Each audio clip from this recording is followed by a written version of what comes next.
क्या बिटकॉइन की $47,000 तक पहुंचने की संभावना है? और क्या असर हुआ ईथरम लंदन हार्ड फोर्क के बाद? तो आइए दोस्तों, आज हम बात करेंगे दो सबसे स्ट्रॉन्गेस्ट कॉइन्स की क्रिप्टो वर्ल्ड के। तो बने रहिए इस वीडियो में शुरू से अंत तक, जिसका नाम है वर्चुअल वर्ल्ड।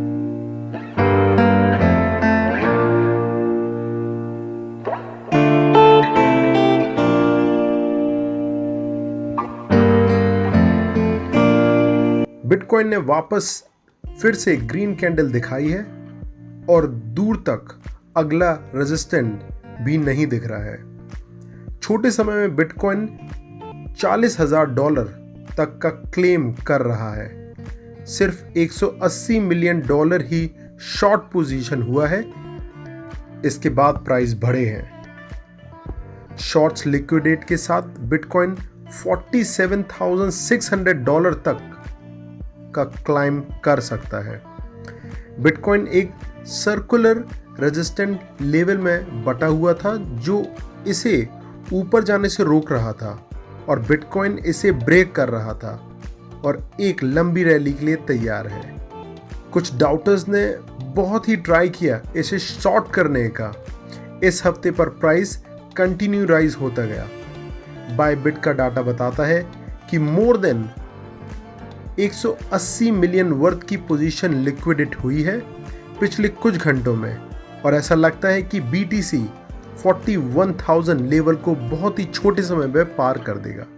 हालांकि मिड टर्म में बियरिश होने के कुछ तकनीकी कारण हैं, लेकिन शॉर्ट टर्म फ्यूचर अच्छा दिख रहा है। बिटकॉइन 100-डे मूविंग एवरेज के सपोर्ट को पार करके फिर से हायर हाई पर आया है और यह डेवलपमेंट बताता है कि BTC पे पोटेंशियल प्रेशर होने के कारण वह 200-डे मूविंग एवरेज के साथ $45,000 तक जा सकता है। बिटकॉइन नीचे जाता हुआ ग्राफ 26 जुलाई को टूटा और इसी के बाद यह फोरकास्ट की जा रही है कि इसको अब $47,600 तक देखा जा सकता है, पर इसके लिए इसकी एबिलिटी को 200-डे मूविंग एवरेज तक जाना पड़ेगा। हालांकि टेक्निकल सुझाव है कि 200 मूविंग एवरेज पर कुछ प्रतिरोध आ सकते हैं। ट्रांजैक्शन हिस्ट्री से पता चलता है कि कोई सिग्निफिकेंट सप्लाई बैरियर्स नहीं है।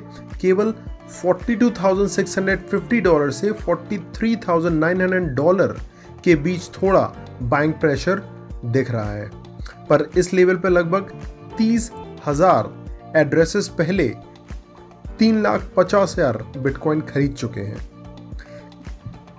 लेकिन एक बहुत समय के बाद अच्छा लाभ लेने के लिए हम BTC में एक गिरावट भी देख सकते हैं, जिसका $40,000 या उससे नीचे का सबसे महत्वपूर्ण सपोर्ट लेवल 35,000 और 29,500 पर है।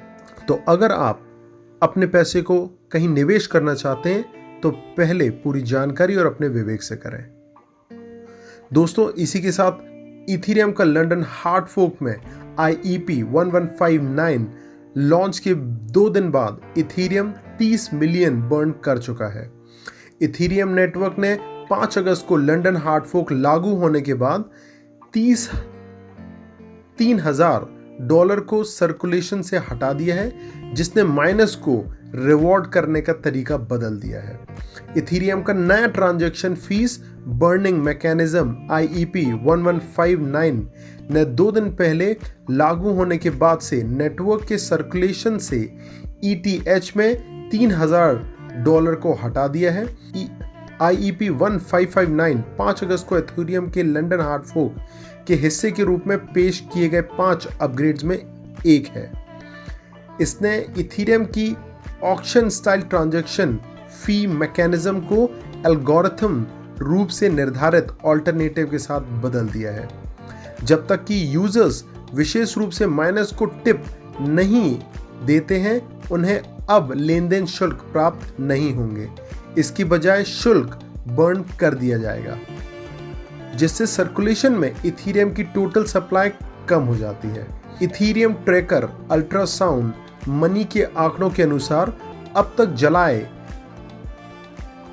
जलाए गए 1332 ETH लगभग $4.1 million NFT market place OpenSea पर लेन देन से जनरेट होते हैं, जहां पिछले सप्ताह क्रिप्टो पंक्स ट्रेडिंग फ्रीजी शुरू होने के बाद से व्यापार की मात्रा बढ़ गई है। Second top ETH burner decentralize exchange Uniswap V2 है, जहां लेन देन ने 810 ETH लगभग $2 मिलियन जला दिए हैं। तीसरा एक्सी इन्फिनिटी है, जो एक इथीरियम बेस्ड गेम है जिसमें खिलाड़ी मॉन्स्टर्स के NFT खरीदते हैं और उन्हें एक दूसरे के खिलाफ लड़ाई कराते हैं। एक्सी इन्फिनिटी ने 626 ETH लगभग $1.9 मिलियन जला दिए हैं। इथीरियम के लंदन हार्ड फोर्क ने ब्लॉकचेन माइनर्स को कंपनसेशन देने के तरीकों को पूरी तरह बदल दिया है, लेकिन अभी और बदलाव आना बाकी है। जल्द ही इथीरियम प्रूफ ऑफ वर्क से प्रूफ ऑफ स्टेक में ट्रांजिशन करेगा।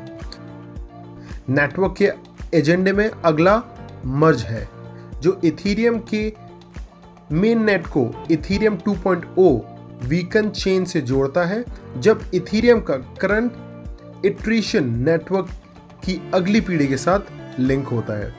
इथीरियम के सह संपादक विटालिक बुटेरिन ने इस हफ्ते के शुरू में ब्लूमबर्ग को बताया कि लंदन अपग्रेड इस बात का सबूत है कि इथीरियम इकोसिस्टम महत्वपूर्ण बदलाव करने में सक्षम है, और यह निश्चित रूप से मुझे मर्ज के बारे में कॉन्फिडेंट करता है। IEP 1559 अपग्रेड के बाद हर मिनट इथीरियम $10,000 बर्न हो रहा है, और इसी के साथ हमने इथीरियम में एक अच्छी बुल रैली देखी है, और हाल ही में उसने $1,750 से टर्न लेकर $3,000 के आंकड़े को छू लिया है, और अभी भी इसके ग्राफ में कोई खासी गिरावट नहीं देखी जा रही है। अगर यह 2,900 से $3,300 के आंकड़े को पार करता है, जो कि इसका रेजिस्टेंट है, तो यह हमें $3,650 पर देखने मिल सकता है। और इसके बाद इथीरियम भविष्य में एक स्ट्रॉन्ग इन्वेस्टमेंट के रूप में नजर आ रहा है, जिसका प्राइस प्रेडिक्शन कुछ $50,000 तक किया जा रहा है 2027-28 के अंत तक, और यह आपको एक अच्छी फाइनेंशियल फ्रीडम दे सकता है। दोस्तों, हम कोई फाइनेंशियल एडवाइजर नहीं हैं, तो सभी इन्वेस्टमेंट को अपने विवेक अनुसार करें। और अगर आपको आज का वीडियो पसंद आया है तो लाइक करना और सब्सक्राइब करना ना भूलें, और डिस्कशन, फ्री सिग्नल्स और सभी लेटेस्ट न्यूज़ अपडेट के लिए आप हमारे टेलीग्राम चैनल को भी ज्वाइन कर सकते हैं, जिसका लिंक हमने डिस्क्रिप्शन में दे दिया है। दिस इज स्वप्न चतुर्वेदी साइनिंग ऑफ।